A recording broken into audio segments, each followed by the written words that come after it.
Screenless.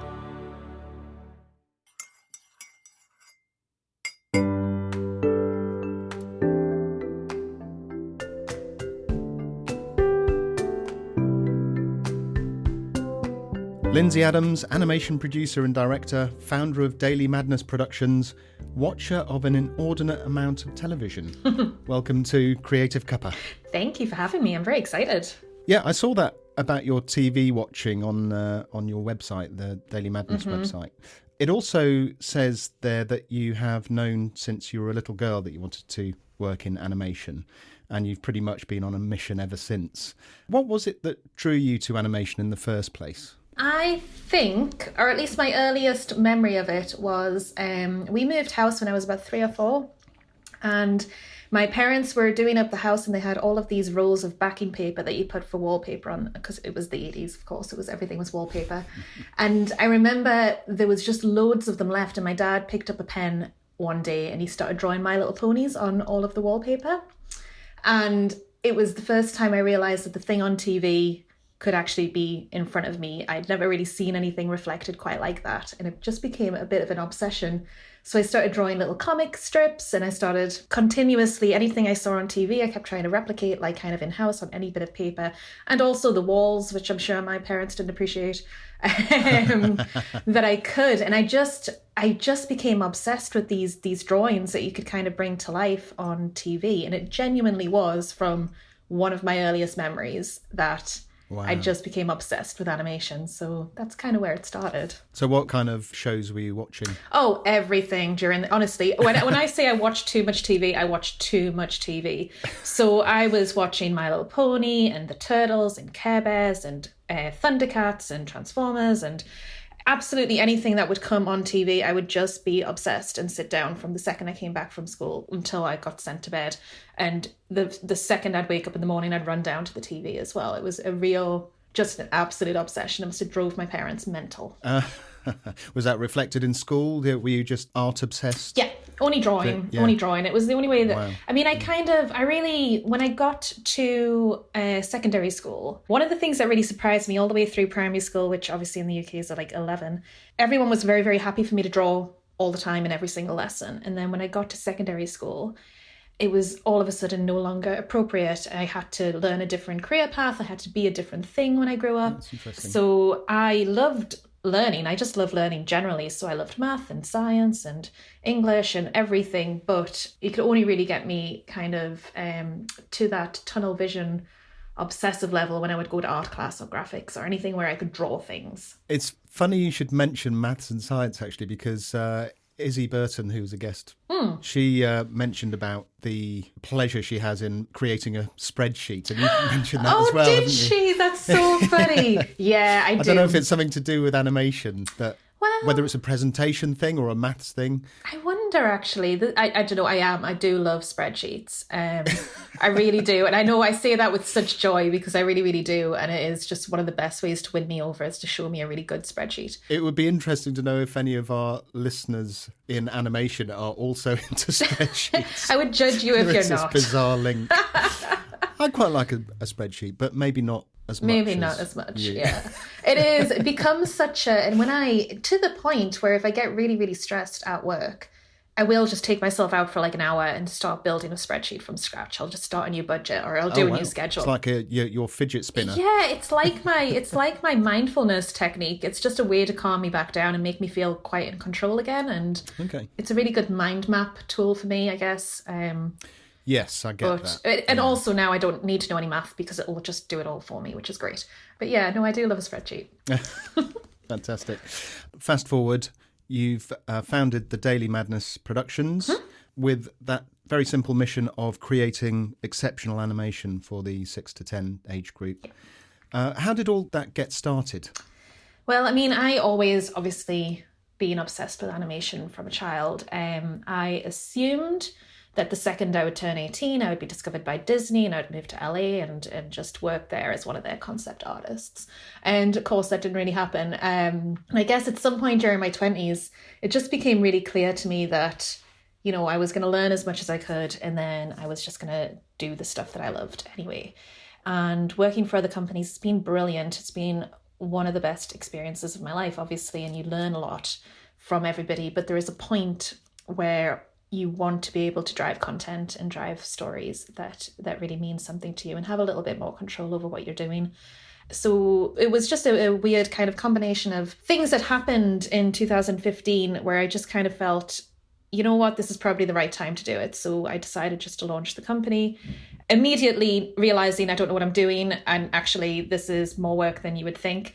But one of the best bits of advice I had was just try and really remember why you want to do it, and sitting down there and thinking about it. Because I love animation so much, for me, it's just a brilliant tool for telling stories, and it's a brilliant tool for connecting with people on a level that I just don't, live action can obviously do, but I just think animation does something very, very different. And a lot of the time, I think people treat animation like a throwaway thing, like it's a sign, like the lesser version of the live action world, and I want to try and do what I can to change those perspectives. So it'll take a while, obviously, to build the brand and get to a point where people can trust us to be outside of the box and do new special things with animation. But that's kind of the big 5-10 year goal, is to make really exceptional animation that kind of breaks through those boundaries and makes people view it differently. Yeah, it's funny. I was watching a video of Dave Filoni of now Disney. Okay. He was the showrunner on Clone Wars. Oh, brilliant. Yeah, cartoon, exactly. Yeah. And he was saying exactly that. He didn't see the animation and the live action as different things. Nope. And with Clone Wars, they really pushed the boundaries anyway. And he saw those characters as exactly the same characters in animated form. Yeah, and that's a great series. That's a great example of what you can do with animation if you're given that chance and given that platform. And it's great. So Daily Madness is a company founded by women and run by women. It is. Before you set up Daily Madness, how did you feel about the inclusion of or exclusion of strong female characters? And do you see that landscape changing since you've set it up? Obviously, you're pushing those boundaries. I do, actually. I do. I think generally when it comes to women in animation and female characters, the difference between me and university in 2000 and going to Daily Madness in 2015 was starting to see some progression. But from 2015 to now, in just kind of 4 years, I think it's came across leaps and bounds. I think there's still a long way to go.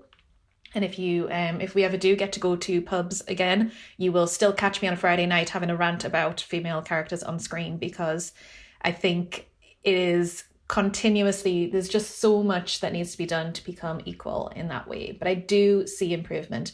I do see women involved in the creative decisions now, and I see women, I can't remember the last time I really went into a writer's room where there was no women in the room. There's still fewer, but at least they're actually there at the table, which is great.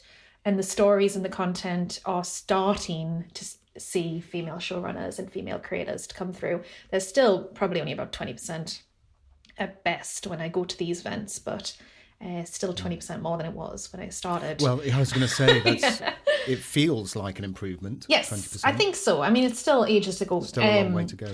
On top of, as well as Daily Madness, I actually, around the time that I started the company, I also took over as the head of women in animation here in Ireland as well. And again, it's just seeing it come across leaps and bounds, especially in Ireland. I think we kind of lead in terms of gender equality over here to a certain degree in most departments. Maybe not all of them yet, but I think most departments we're starting to get there. So I do see an improvement, especially with female characters. There's still few and far between, but I think it's much easier to be able to identify a female character. For years and years and years, we all used to point to Buffy the Vampire Slayer, who I know is on my website, because for 10 years she was the only strong female character that we could find within that age group to kind of reference. And I think you can start to get a few more now. Yeah, absolutely. So with the lockdown happening at the moment, you had a particularly quick turnaround on a production when it all locked down, didn't you? Pins and Nettie, it's a lovely animated series about two hedgehogs. Yes. How did that come about? So when I started Daily Madness, Pins and Nettie was actually the first idea that I had. I wanted to, at the time it was called Pins and Needles, and it was going to be about two little hedgehogs who also happened to be shy. I was a shy child and I just wanted to have shy representation on TV. But then I got distracted by other productions and I just kind of put it on the back burner. And 2018, probably end of 2018, my creative director, Shannon George, just said to me, do you mind if I pick up that project and spend a little while developing it? And I was like, yeah, no, go ahead. That's fine. And she kind of sat with it for a couple of months. And she came back with this brilliant kind of almost well-rounded concept of these hedgehogs and how they deal with anxiety and how they kind of make their way in the world and feel more comfortable whilst they do it, but without sacrificing or changing or becoming not shy. Shyness was just part of who they were, and it was okay, and just kind of accepting that and learning tips to get through it, which was great. So we'd done an awful lot of development work kind of on that. And Shannon, even with the help of Karen, came up with this shyness curriculum. And there was so much information and so much development there about anxiety that when the COVID stuff happened, it feels like so long ago now, even though it's only been a couple of months. It really does. But those first 2 weeks, I think everybody's anxieties were through the roof. And we all just kept being bombarded by all of this news and all of this terrifying stuff. And I just felt so helpless. And we just kind of sat there and said, you know, through all of this, no one's really talking to kids, not young kids anyway. Maybe they're telling kids to wash their hands and maybe they're explaining social distancing. But no one's talking to the young kids who'll never get their heads around this, about how they're feeling and what anxieties they might be picking up about the world around them. And it was literally 2 weeks into this when I texted Shannon and I just said, do you think you could write a script over the weekend and we'll see whether there's something here? So I texted her on like a Thursday or something, and by Monday she had a script and a concept with the help of Karen, who's our educational consultant. And we just decided to go into production. So, yeah. And so it's been a bit like you setting up Daily Madness. If you stop to consider the mountain that you have to climb, then quite often you won't get started. No, will you? You've just got to give it a go. You've just got to go with the gut. Yeah, and that's what we did. Yeah. And so we've made 12 episodes now.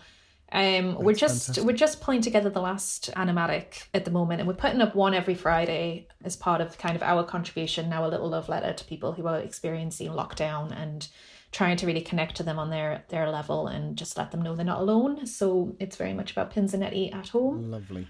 Yeah, lovely. That's kind of what we're doing. So where can people watch Pins and Nettie? We are on YouTube. So okay. Pins and Nettie have their own YouTube channel. You can Google it and come and watch. Episode 5 or 6 went up this morning. I apologise for not knowing what number it is, but I barely know what day it is. And I shall put the link in the show notes. Thank you very much. Where can people find you or Daily Madness online? So we do have an old website up. By June, there'll be a new website. So dailymadnessproductions.com is where you can find us. Fantastic. Okay, well, Lindsey Adams, thank you ever so much for joining me for a cuppa. Thank you so much.